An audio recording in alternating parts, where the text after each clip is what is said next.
அருண் நித்யா ரெண்டு பேரும் லவ்வர்ஸ். 5 வருஷமா லவ் பண்ணிட்டு இருக்காங்க. நித்யா ஒரு எழுத்தாளர். பழைய இடிபாடுகள், மர்மமான இடங்கள், பயமுறுத்துற கதைகள் இதெல்லாம் பார்க்கவும் கேட்கவும் அவளுக்கு ரொம்ப பிடிக்கும். அருண் ஒரு போட்டோகிராஃபர். பாக்குற ஒவ்வொன்றத்தையும் கேமரால படம் பிடிக்கணும்ன்றது தான் அவனோட ஒரே ஆசை. இன்னும் 2 நாள்ல நித்யாக்கு பர்த்டே வருது. அதுக்காக அருண் ஒரு ஸ்பெஷல் பிளான் போடுறான். அதாவது ஒரு அழகான காட்டுக்குள்ள நட்சத்திரங்கள் கீழே கேம்பிங் போடலான்னு நினைச்சான். நிஷா அவளோட ஃப்ரெண்ட்ஸையும் கூட கூட்டிட்டு வரவான்னு கேட்க அதுக்கு அருண் இந்த ட்ரிப் நம்ம 2 பேருக்கு மட்டும்தான், வேற யாரும் வேண்டான்னு சொல்லிடுறான். அப்ப அவனுக்கு தெரியாது இந்த பயணம் அவன் வாழ்க்கையை மாத்த போகுதுன்னு. ஈவினிங் 4 மணிக்கு அருண் காரோட நித்யா வீட்டுக்கு போறான். Camping, trekking, short road trip எல்லாம் பிளான் பண்ணி 2 பேரும் கிளம்புறாங்க. 2 பேரும் இந்த ட்ரிப்புக்கு ரொம்ப எக்ஸைட்டடா போறாங்க. 2 மணி நேரம் டிராவல் பண்ணதுக்கு அப்புறம் ஒரு வித்தியாசமான கிராமத்துக்குள்ள போறாங்க. அந்த கிராமத்துக்குள்ள நுழைஞ்ச உடனே நித்யாவுக்கு ஒரு வித்தியாசமான உணர்வு வருது. இப்போ ஈவினிங் 6 மணி தான் ஆகுது. ஆனா அந்த கிராமம் முழுக்க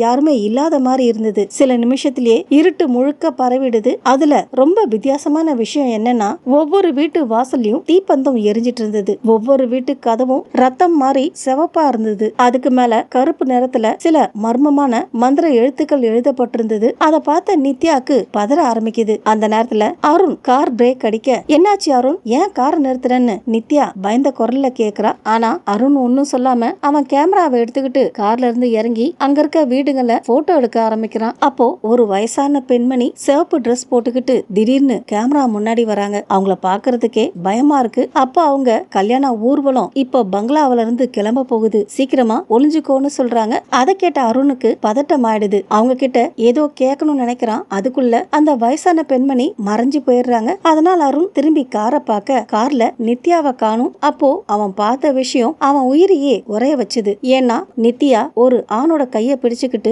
மெதுவா இருட்டுக்குள்ள நடந்து போய்கிட்டு இருக்கா. அந்த ஆண் ஒரு மாப்பிள்ள மாதிரி ட்ரெஸ் பண்ணிருக்காரு. அவரோட முகம் மூடி இருக்கு. நித்யாவோட கையில இருந்து ரத்தம் சொட்டிக்கிட்டு இருக்கு. அவளை சுத்தி இருட்டு, ஏதோ ஒரு தீய நிழல் அவளை விழுங்கிட்டு இருக்கு. மணமகள் உடையில இருந்த பல பெண்கள் ஏதோ மந்திரம் சொல்லிட்டு இருந்தாங்க. அதை பார்த்து அருண் நித்யா நில்லு நில்லுன்னு கத்துறாரு. அப்ப யாரோ அவர் தோல் மேல கைய வைக்கிறாங்க. உடனே அருண் திரும்பி பார்க்க அங்க நித்யா நின்னுட்டு இருக்கா. அவ எப்பவும் போல சாதாரணமா இருக்கிறா. அருண் வேகமா மூச்சு வர்றத பார்த்து உனக்கு என்ன ஆச்சுன்னு கேக்குறா. அருண் உடம்பு முழுக்க வேர்வையால நனைஞ்சு போயிருக்கு. அதனால அவரால் ஒரு வார்த்தை கூட பேச முடியல. திரும்பி அந்த இடத்தை பாக்குறாரு. அங்க எந்த மணமகளும் இல்ல, மாப்பிள்ளையும் இல்ல. அப்ப அருண் நித்யா கிட்ட எங்க போன, நான் உன்னை கூப்பிட்டுட்டே இருந்தனேன்னு சொல்ல, நித்யா கிராமத்துக்கு கொஞ்சம் தூரத்துல இருக்க காட்ட கைய காமிக்கிறா. அங்க பாரு, ஒரு பங்களா தெரியுதுல்ல, அங்க பாத்ரூம் இருக்கும்னு நினைச்சேன், அதான் அங்க போய் பார்த்தேன். ஆனா அந்த பங்களா கிட்ட இருக்கிற மாதிரி தெரியுதுல்ல, உண்மையிலேயே அது ரொம்ப தூரத்துல இருக்கு. அருண் அந்த பங்களாவை பார்க்க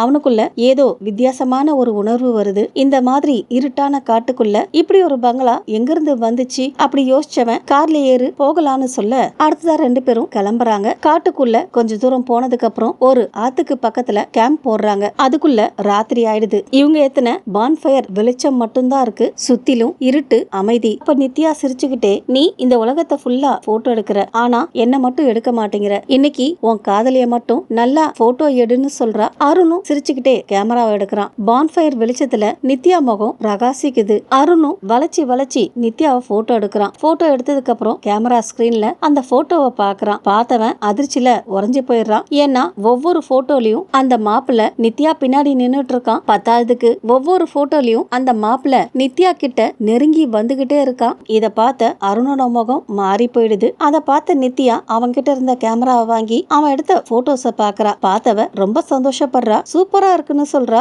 ஆனா அவ பாக்குறப்போ அந்த போட்டோல எந்த மாப்பிளையும் இல்ல. அத பார்த்த அருணுக்கு குழப்பமா இருக்கு. நித்யா சந்தோஷமா இருந்ததுனால அவன் ஒன்னும் சொல்லல. அவன் பார்த்தத அவனோட மனசு நம்ப மாட்டேங்குது. அன்னைக்கு ராத்திரி அவனுக்கு தூக்கமே வரல. அதனால கேமரா எடுத்து கிராமத்துல போட்டோஸ் எடுத்தான் இல்லையா, அந்த போட்டோஸ பாக்குறான். மறுபடியும் அதிர்ச்சி. ஏன்னா ஒவ்வொரு வீட்டு வாசல்லையும் அதே மாப்பிள்ள நின்னுட்டு இருக்கான். அதை பார்த்து பயந்து போன அருண் கேமராவை தூக்கி போட்டுறான். அப்ப அவனுக்கு கல்யாண பொண்ணுங்க ஏதோ மந்திரம் சொல்லிட்டு போனாங்க இல்லையா, அந்த மந்திரம் கேக்குது. அதுவும் அவங்க டென்ட்டுக்கு வெளியே இருந்து கேக்குது. அதை கேட்ட அருண் பயந்துகிட்டே வெளியே வந்து பாக்குறான். ஆனா அங்க யாருமே இல்ல. அப்ப அவன் கண்ணுல அந்த பங்களா படுது. கிராமத்துல நிஷா காமிச்சாலே அதே பங்களா. ஆனா இப்போ அந்த பங்களால ஏதோ ஃபங்க்ஷன் நடக்கிற மாதிரி விளக்குகளால ஜொலிக்குது. கொஞ்ச நேரத்துல அருண் தூங்கிடுறான். விடிஞ்சதுக்கு அப்புறம் ராத்திரி நடந்த விஷயங்கள் மறந்த மாதிரி இருக்கான். நித்யா கூட ட்ரெக்கிங் போறான். நிறைய போட்டோ எடுக்கிறான். சந்தோஷமா நேரம் கழியுது. ஈவினிங் இருட்டுற நேரம் 2 பேரும் திரும்பி கேம்பிங் சைட் சைட்டுக்கு வராங்க. இன்னைக்கும் அந்த பங்களா பிரைட்டா தெரிய அதை பார்த்த 2 பேரும் பங்களா போய் பார்க்கலான்னு முடிவு பண்றாங்க. கிட்ட போய் பார்த்ததுக்கு அப்புறம் தான் அது பங்களால ஒரு அரண்மனைன்னு புரியுது. கதவுகள் திறந்திருக்க 2 பேரும் உள்ள போறாங்க. உள்ள போன உடனே அருண் கண்கள் பெருசாகுது. ஏன்னா அங்க வெள்ளி தட்டுல வகை வகையா உணவு வச்சிருக்காங்க. ஆனா சாப்பிடுறதுக்கு யாரும் இல்ல. முழு பங்களாவும் காலியா இருக்கு. காத்துல ஏதோ பூவோட வாசனை மட்டும் வருது. அதை பார்த்து பயந்து போன நித்யா வெளியே போகலான்னு சொல்றா. உடனே 2 பேரும் திரும்பி போக முயற்சி பண்றப்போ வாசல் கதவு தானா மூடிக்குது. கதவு மூடின உடனே மாடியில இருந்து மந்திர ஒலி ஒலிக்க படிக்கட்டுல இருந்து அந்த மாப்பிள்ள காஞ்ச மாலையோட கீழே இறங்கி வரான். அதை பார்த்த அருண் நித்யா கூப்பிட்டு ஓட முயற்சி பண்றான். ஆனா அவனோட கால் தரையில சிக்கிக்குது. அப்போ நித்யாவோட கண் வெள்ளையா மாறுது. அவ ஒரு பொம்மை மாதிரி ஆகி அந்த மாப்பிளைய நோக்கி போறா. அருண் கண் முன்னாடியே அந்த மாப்பிள்ள நித்யா கழுத்துல மாலைய போட்டு விடுறான். அதை பார்த்த அருண் அதை நிறுத்தணும்னு அவன் கிட்ட ஓடி போக இப்பதான் அந்த மாப்பிள்ளையோட முகத்தை பாக்குறான். அவன் முகம் ரொம்ப பயங்கரமா இருக்கு. அப்ப மாப்பிள்ள அருண் கழுத்தை பிடிச்சி தூக்கி வீசுறான். அருண் தரையில போய் விழ அதுக்குள்ள அந்த மாப்பிள்ள நித்யா கைய பிடிச்சுக்கிட்டு அக்னிய சுத்தி வரான். அப்பதான் அருணுக்கு அவன் சாதாரண மனுஷன் கிடையாது, பேயின்னு புரியுது. நித்யாவை பார்த்த அருண் வேதனையால கத்துறான். அதுக்கப்புறம் அந்த பங்களா, அந்த அலங்காரம், இரவு எல்லாமே மறைஞ்சு போயிடுது. ஆனா அருண் மட்டும் அங்கேயே நின்னுட்டு இருக்கான். இப்போ அந்த இடம் செதஞ்ச மாதிரி இருக்கு. கதவெல்லாம் திறந்திருக்க உடனே வெளியே போறான். நித்யா நித்யான்னு கூப்பிட்டுக்கிட்டு அவளை எல்லா இடத்துலயும் தேடுறான். அவ அங்க எங்கேயுமே இல்ல. அதனால கிராமத்துக்குள்ள போயிட்டு ஒவ்வொரு வீட்டு கதவையும் தட்டுறான். ஆனா யாருமே கதவை திறக்கல. கொஞ்ச நேரத்துக்கு அப்புறம் ஒரு மரத்துக்கு அடியில சிவப்பு சேலை கட்டின ஒரு பாட்டிமாவை பாக்குறான். நேத்து அருண் போட்டோ எடுக்கிறப்போ கேமரா முன்னாடி வந்ததும் இவங்க தான். உடனே அருண் அவங்க கிட்ட ஓடி போய் காலில் விழுந்து நடந்ததை சொல்லி நித்யாக்கு என்ன ஆச்சுன்னு கேட்க அவங்களும் மெதுவா விஷயத்த சொல்ல ஆரம்பிக்கிறாங்க. அந்த பங்களாவுக்குள்ள ஒரு வைஷ்ணவி பிசாசு இருக்கு, நீ அத மறுபடியும் எழுப்பிட்ட. சொன்னவங்க பல வருஷத்துக்கு முன்னாடி நடந்த ஒரு கதைய சொல்றாங்க. அந்த பங்களாவில ஒரு கொடூரமான ஜமீன்தார் இருந்தான். ஒவ்வொரு அமாவாசைக்கும் ஒரு பொண்ணை கட்டாயமா கல்யாணம் பண்ணி அன்னைக்கு ராத்திரியே அவளை கொன்னு ஒரு பிசாசுக்கு பலி கொடுப்பான். அதனால கிடைக்கிற கருப்பு சக்தியால அமரன் ஆகணும்னு நினைச்சான். கிராமத்துல இருக்க மக்கள் அவங்க வீட்டுல இருக்க பொண்ணுங்களை காப்பாத்த அந்த ஜமீன்தாரையும் அந்த பங்களாவையும் சேர்த்து எரிச்சிட்டாங்க. ஆனா அவன் ஆவி மட்டும் அந்த இடத்தை விட்டு போகல. ஒவ்வொரு அமாவாசைக்கும் அவன் அந்த பங்களாவில தன்னோட புது மணப்பொண்ணுக்காக காத்துட்டு இருப்பான். இன்னைக்கு அமாவாசை. அவன் உன் காதலியான நித்யாவை தேர்ந்தெடுத்தான். ஒரு முறை அந்த பங்களாவோட மணப்பொண்ணு ஆனா அவளால திரும்பி வரவே முடியாது. இந்த வார்த்தையை கேட்ட உடனே அருண் உடஞ்சி அழ ஆரம்பிச்சிடறான். நித்யாவை என் கையாலேயே அந்த பிசாசு கிட்ட ஒப்படைச்சிட்டேன்னு புலம்பி அழறான். சோ போன நித்யா இனி திரும்பி வரவே மாட்டா.